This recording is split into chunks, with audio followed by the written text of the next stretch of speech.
Pardon me if I'm not looking directly at the camera. I'm not trying to blind you with my big ass Kovich glasses that I got on today.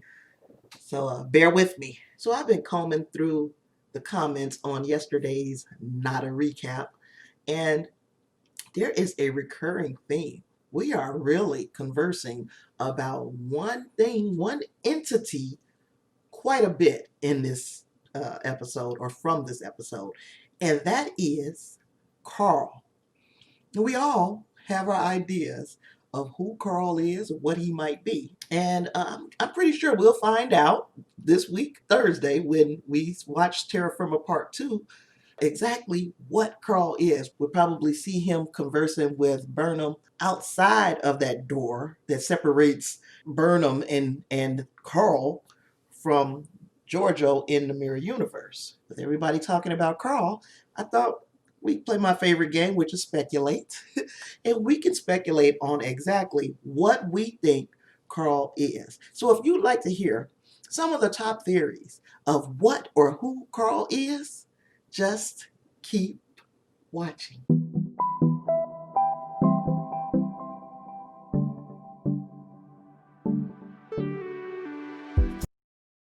Okay, our first theory on who or what Carl is Carl is a Q.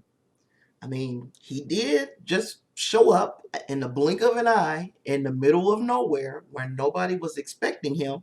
And that's kind of the way Qs move around, especially the Q that we are most familiar with, that started with the Next Generation and continued until he got his ass kicked on Deep Space Nine. But this Carl also spoke in riddles. And that's kind of, it could confirm he has this playful Q nature, not necessarily the John Delancey Q that we are most familiar with, where sometimes his jokes went a little too far. Carl just seemed kind of playful, like a whimsical Q. And Carl transported Giorgio to her past, just like Q did with Picard in a TNG episode. So these are all things that kind of put Q in your mind when you see Carl. So it is a possibility that Carl is a Q. Now, the second theory is that Carl is a guardian of forever. And there are a ton of reasons why that's a possibility. This guardian of forever was introduced in City on the Edge of Forever, the TOS episode, as a sentient portal. And it was able to transport people through space and time, much like that doorway that Carl was sitting outside of. Now, the doorway itself wasn't sentient, but this could be an evolution of the Guardian because it has this sentient being attached to this doorway. Also, the newspaper that Carl was reading, it was the same name as the newspaper from the episode City on the Edge of Forever. So this was the newspaper that announced Edith Keeler's death. And here we are seeing the same newspaper, the Star Dispatch, announcing Emperor Giorgio's death. It also spoke of Edith Keeler's mission on the back of the newspaper. So when he flipped the newspaper over and was reading the back page, on the back page was an article. Number one, that said good soup. And then another part of their article was that talking about the 21st Street mission, which was the mission that Edith Keeler was the head of. So all of those things are pretty good indicators that Carl could be a guardian of forever. The third theory is that Carl is both. Why couldn't the guardians of forever be Q? Both beings have no beginning or end. They're omnipotent. They can manipulate time and space. And they're known to speak in riddles, both beings. Or they speak in a dumbed down way so that they're speaking to on the level of the person that they're speaking to. It even kind of upset Spock because the Guardian of Forever was kind of talking down to him. And the Guardian said it was because he wanted to speak on the level that they could understand.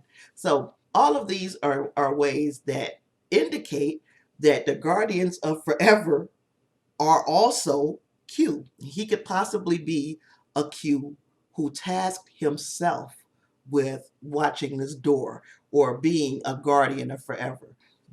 But another theory is that Carl is neither, because there are other all powerful beings in the Star Trek universe.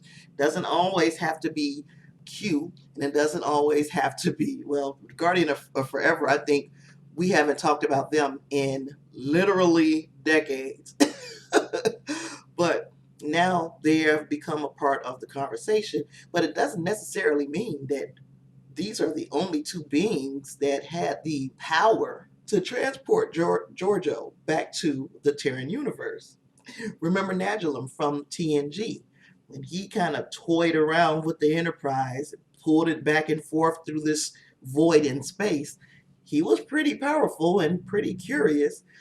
He wasn't something that I would think would help, like this being is helping Giorgio, but he exists and he has high levels of power. Who knows how that species evolved over these 900 years? And also, could be a prophet. Because remember, Danitz 5 is a planet that's near the galactic rim, near the Gamma Quadrant. Last we knew, there was a wormhole out there with some pretty powerful beings living in it. Who's to say that Carl isn't? Could this alien be a brand new creation made especially for disco? Everything doesn't have to be fan service. There was no Q before someone made him up. There was no Guardian of Forever before someone made him up. So possibly this is a new character that somebody just made up. Honestly and personally, I have a favorite. My favorite is that this is a Guardian of Forever. But again, this is not eliminating the possibility that he could also be a Q. So we'll find out, I'm guessing, in Terra Firma Part 2. If not, boy, this conversation could go on forever. But I am enjoying it. Thank you so much for everybody for commenting and being part of the conversation down in the comments. We enjoy talking about this stuff, and this is going to be a safe place. A Tribe Called Trek is where you want to be to have these conversations 2 times a week.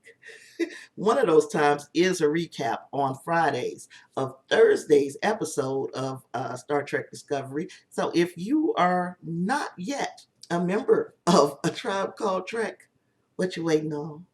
I'm inviting you right now to hit the subscribe button, become a member of the family, and get involved. We want to hear all of your crazy thoughts and theories.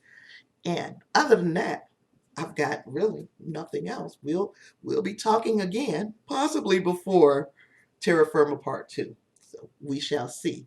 But with all that being said, I appreciate you and thank you for watching.